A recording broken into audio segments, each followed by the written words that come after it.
Halo, assalamualaikum warahmatullahi wabarakatuh. Teman-teman seluruh Indonesia, apa kabar? Semoga selalu sehat dan selalu semangat ya dimanapun kalian berada. Semoga selalu dalam lindungan Tuhan Yang Maha Esa, selalu berusaha produktif dalam berusaha serta berikhtiar.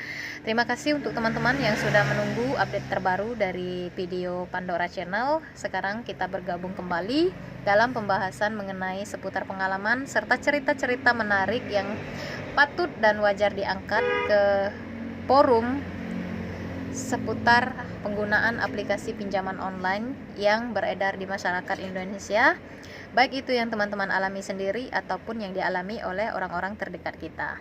Terima kasih sekali lagi kepada teman-teman yang sudah mensupport serta mendukung channel ini. Dan buat teman-teman yang belum support dan mendukung channel ini, silakan di subscribe dulu, karena memang dukungan serta support kalian itu sangat saya butuhkan untuk perkembangan serta kemajuan channel ini selanjutnya. Memenuhi janji saya kepada teman-teman yang selalu bertanya lewat aplikasi pesan WhatsApp, serta yang selalu bertanya di kolom komentar, kapan saya akan membahas kembali tentang aplikasi Shopee PayLater dan Shopee Pinjam. Dan hari ini dengan segenap materi yang sudah saya pelajari, kita akan sama-sama membahas tentang Shopee PayLater dan Shopee Pinjam. Seperti yang sudah kita ketahui, bahwasanya fitur dari Shopee PayLater dan Shopee Pinjam ini dikeluarkan oleh sebuah perusahaan yang bernama Shopee. Shopee ini adalah marketplace atau mall digital yang berasal dari negara Cina yang sudah berhasil mengepakkan sayapnya ke berbagai negara berkembang lainnya, termasuk Indonesia ini. Seperti yang sudah kita ketahui dan sudah kita saksikan bersama, bahwasanya Shopee merupakan marketplace yang sangat pesat perkembangannya. Berhubung perkembangan serta kemajuannya yang sangat pesat, maka banyak sekali fitur-fitur serta promo-promo yang mereka keluarkan, sehingga ini sangat menarik sekali untuk dipergunakan oleh masyarakat. Di antara promo-promo menarik ini sebut saja seperti gratis ongkir, diskon, star seller, dan di antara itu juga ada Shopee PayLater dan Shopee Pinjam. Untuk teman-teman ketahui bahwasanya Shopee PayLater ini merupakan sebuah pinjaman multiguna yang dikeluarkan oleh Shopee dan ini sudah terdaftar dan berizin di OJK.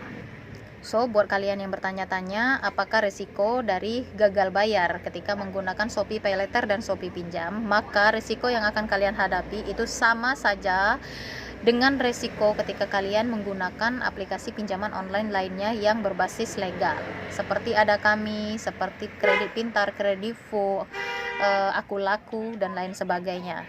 Yang seperti yang sudah kita tahui bahwasanya ada 131 aplikasi pinjaman online legal yang masih beredar luas di luaran sana yang berizin atau terdaftar di OJK. Dan di antara 131 ini terdapatlah salah satunya Shopee PayLater. Untuk yang masih haus sekali informasi tentang Shopee PayLater, tentang apa resiko serta bagaimana nanti kelanjutannya apabila saya gagal bayar atau stuck macet bayar di aplikasi tersebut. Sebenarnya bunga dari pinjaman Shopee PayLater ini sangat kecil. Apabila kita memiliki cicilan di perusahaan Shopee ini sebesar 1 juta, maka bunga yang mereka dendakan setiap bulannya itu hanya 100.000. Itu pun juga dalam plafon 1 juta itu biasanya bisa dicicil sebanyak 3 kali, 6 kali, bahkan sampai ada yang sampai 12 kali. So, ketentuan bunga yang ada di aplikasi Shopee PayLater ini sudah mengikuti peraturan serta ketentuan yang diberikan oleh OJK. Jadi bunganya itu tidak terlalu mencekik ya untuk kalangan masyarakat yang memang menggunakan fitur ini. Lantas apakah proses dari apabila kita mengalami gagal bayar di aplikasi Shopee PayLater ini akan sama prosesnya seperti kita menggunakan aplikasi pinjaman-pinjaman uang online yang lainnya? Tentu saja, karena kenapa? Mereka mengikuti peraturan serta ketentuan yang sama yang diberikan oleh OJK. Apabila kalian gagal bayar, maka mereka akan melakukan penagihan secara online. Dan apabila sudah dilakukan penagihan secara online, kalian masih belum mampu membayar juga, maka bucket data kalian itu akan dipindahkan ke bucket debt collector. Di mana debt collector ini juga akan melakukan penagihan secara online, baik itu secara telepon, secara pesan WhatsApp, secara SMS, ataupun secara email. Dan biasanya penagihan online yang seperti ini masih dilakukan oleh tim admin Shopee PayLater. Lantas ada lagi pertanyaan, saya gagal bayar selama 2 bulan, apakah nanti akan dihampiri ataupun didatangi oleh tim DC Shopee PayLater? Saya akan menjawab sama seperti pertanyaan-pertanyaan yang sebelumnya. tim DC akan tetap datang ke alamat kalian apabila itu memungkinkan, dan nilai jumlah dari pinjaman kalian itu lebih besar dari biaya akomodasi yang akan mereka keluarkan ketika mereka mengunjungi alamat kalian. Maka yang wajib siap-siap di sini adalah kalian yang berdomisili di sekitaran Jabodetabek, karena seperti yang kita tahu bahwasanya kantor pusat dari aplikasi Shopee ini ada di Jakarta. Maka daerah Jabodetabek adalah daerah yang masih dalam jangkauan siklus kunjungan ataupun routes kunjungan dari tim-tim lapangan aplikasi Shopee. Lantas kapan tim lapangan atau tim debt collector aplikasi Shopee ini akan mendatangi kalian? Biasanya bermacam-macam ya. Bisa jadi ketika kalian mengalami gagal bayar di 1 bulan pertama ataupun di 2 bulan pertama. Namun secara teror, secara penagihan secara online, di mana mereka akan gencar sekali melakukan ataupun menghubungi kalian melalui via telepon, email, dan pesan WhatsApp itu di 1 bulan pertama. Ketika sudah lewat 1 bulan, mereka akan diam. Maka untuk daerah-daerah tertentu yang jangkauannya dekat dengan kantor pusat mereka, di 2 bulan pertama itu siap-siap aja kalian akan didatangi tim debt collectornya. Lantas apakah hal ini perlu ditakuti? Oh, tentu saja tidak. Karena kenapa? Dengan datangnya debt collector, kalian itu sebetulnya nggak perlu ya ketakutan. Apa dasar dari ketakutan kalian didatangi oleh debt collector? Kalian takut tetangga kalian tahu bahwasanya kalian memiliki hutang di aplikasi Shopee? Kalian takut keluarga kalian tahu bahwasanya kalian memiliki tunggakan hutang di aplikasi Shopee? Atau bahkan kalian takut orang-orang akan tahu aib kalian yang memiliki hutang di aplikasi Shopee? Dan ketika mereka semua pada tahu, kalian akan takut menjadi sebuah bahan gunjingan, sebuah bahan pembicaraan, atau sebuah bahan gibahan. Namun mari kita berpikir segi positif dari semua kejadian ini, di mana kalian yang berani mengambil limit dari Shopee Pay Later dan Shopee Pinjam, maka kalian harus berani bertanggung jawab atas keputusan kalian untuk menghabiskan limit tersebut. Bentuk pertanggungjawabannya adalah tidak lain tidak bukan ya bayar cicilan kalian tepat waktu, atau pasang badan kalian, tebalkan muka kalian ketika berhadapan dengan tim debt collector.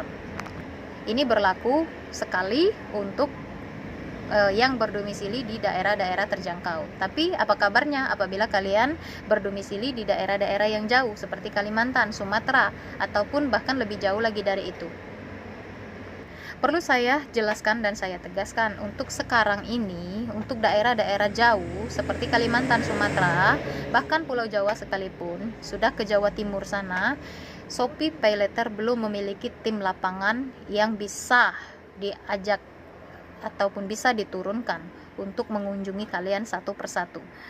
Dan yakinlah, di Indonesia Raya kita ini banyak sekali yang sudah menggunakan, bahkan yang sudah gagal bayar di aplikasi Shopee Pay Later dan Shopee Pinjam.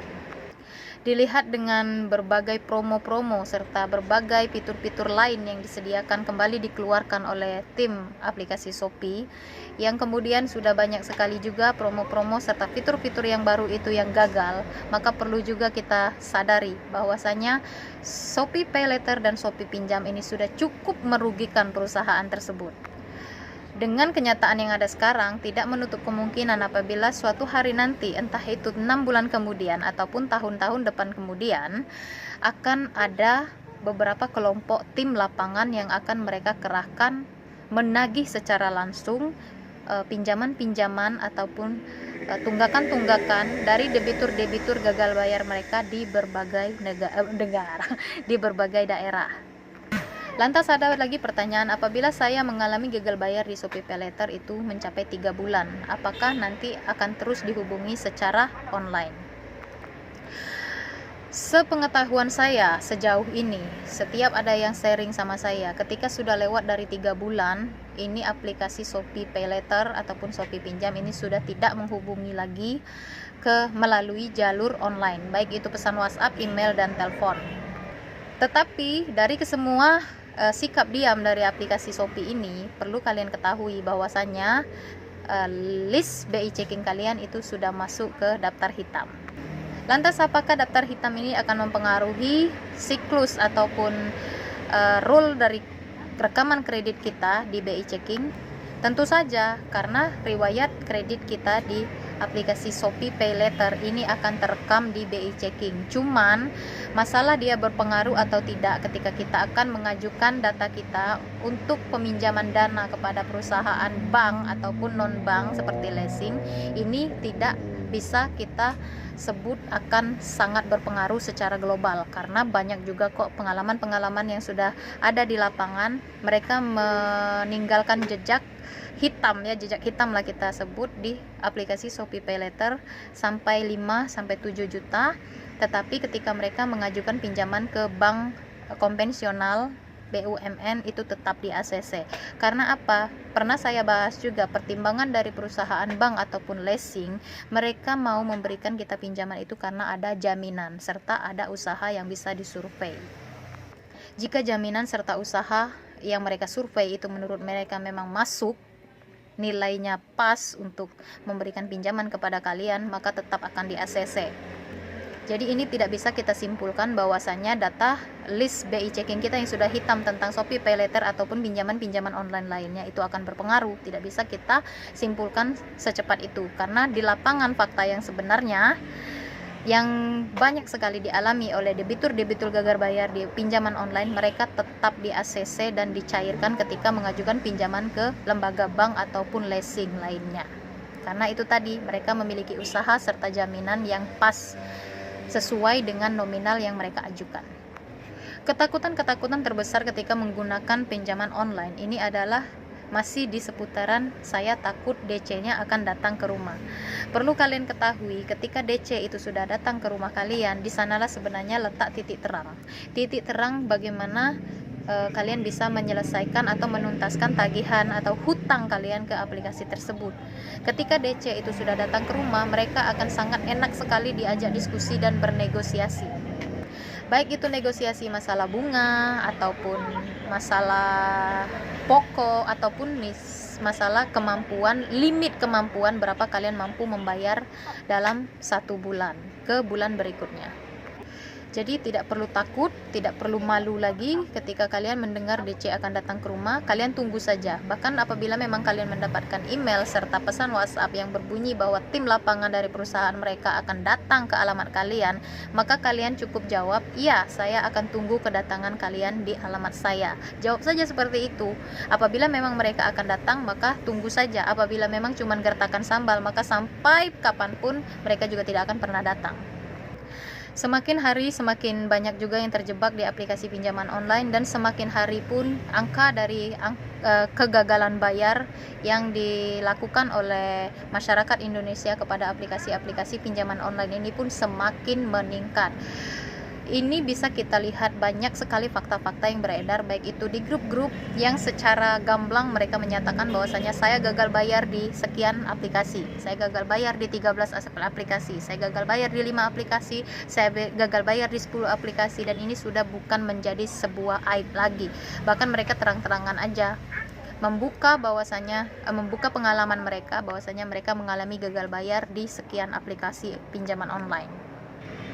Maka dari itu, pinjaman online pun yang terdaftar di OJK pun semakin hari semakin menyusut ya, tidak sebanyak dulu lagi. Cuman ini yang legal. Untuk yang ilegal ini semakin banyak saja sebenarnya. Untuk kalian yang memang bermental baja, yang bisa menerima teror serta hantaman-hantaman makian dari tim DC ilegal, silakan saja bergabung ke ke aplikasi-aplikasi yang ilegal. Cuman yaitu resikonya kalian harus siap, data kalian akan disebar serta data kalian akan dipermalukan dunia online. Kenapa saya bilang sedunia online? Karena mereka mampu mengakses semua kontak, bahkan galeri di HP kalian itu kemudian akan menyebarkannya dan digunakan untuk kata-kata serta narasi-narasi yang tidak senonoh. Lantas risiko terbesar dari gagal bayar penggunaan Shopee Pinjam dan Shopee Pay Later ini adalah yaitu risiko terbesarnya cuman nama kalian akan masuk slick BI Checking, akan masuk ke daftar hitam. Cuman daftar hitam di BI Checking tentang penggunaan dana dari aplikasi ini pun juga tidak begitu berpengaruh terhadap skor kredit kalian ketika kalian akan mengadakan pinjaman ke lembaga bank ataupun lembaga keuangan bukan bank lainnya. Yang perlu kalian pahami di sini adalah kantor pusat perusahaan Shopee itu ada di Jakarta. Apabila kalian memang tinggal di seputaran Jabodetabek, maka kemungkinan besar kalian akan didatangi oleh tim lapangan perusahaan Shopee itu iya. Tapi apabila kalian di luar Jabodetabek, maka kecil sekali kemungkinan mereka akan datang untuk waktu sekarang. Tapi tidak menutup kemungkinan di 6 bulan ke depan ataupun tahun-tahun depan ini akan berlaku. Mereka akan membuat sebuah tim untuk digerakkan menagih tagihan kalian ataupun tunggakan kalian di aplikasi mereka. Karena apa? Seperti yang sudah kita ketahui bahwasanya aplikasi Shopee ini memiliki rating perkembangan yang sangat pesat. Jadi yaitu tidak menutup kemungkinan jika suatu hari nanti mereka akan membuat sebuah tim yang akan dikerahkan ke seluruh Indonesia dalam hal menagih tagihan-tagihan pinjaman online kalian di aplikasi mereka. Meskipun seperti yang sudah kita tahu bahwasanya peraturan OJK ini tidak boleh melakukan penagihan kembali setelah gagal bayar H+90, tapi fakta yang ada di lapangan seperti juga yang sudah kita ketahui bersama, tim dari aplikasi pinjaman legal tetap saja meneror lewat aplikasi WhatsApp ataupun lewat telepon meskipun sudah H+90. Berarti apa? Apa yang menjadi aturan yang sebenarnya tidak dipatuhi ataupun tidak dijalani secara seutuhnya oleh aplikasi pinjaman online tersebut. Maka dari itu kalian pun tidak perlu begitu bertaut keruat pada aturan OJK, karena fakta yang ada di lapangan seperti yang sudah kita lihat bahwasanya tim dari aplikasi pinjaman online ini pun tetap melakukan penagihan secara online. Bahkan lewat dari H+90, tagihan mereka pun semakin hari semakin gencar. Meskipun pada intinya mereka akan menurunkan tim lapangan, kemudian kalian berusaha untuk nego pokok, tetap saja pada faktanya mereka tetap akan menagih sampai tuntas. Ini contoh yang sudah ada di depan mata saya ketika ada kerabat ataupun teman saya ini yang mengalami gagal bayar di Kredivo. Cuman untungnya mereka ini domisilinya di Sumatera. Cuman meskipun jauh seperti itu ya dari kantor pusat mereka, tetap saja tagihan-tagihan online itu akan tetap mereka laksanakan. Bisa satu hari itu sampai 4 kali pesan WhatsApp serta 4 kali telepon masuk dari satu aplikasi.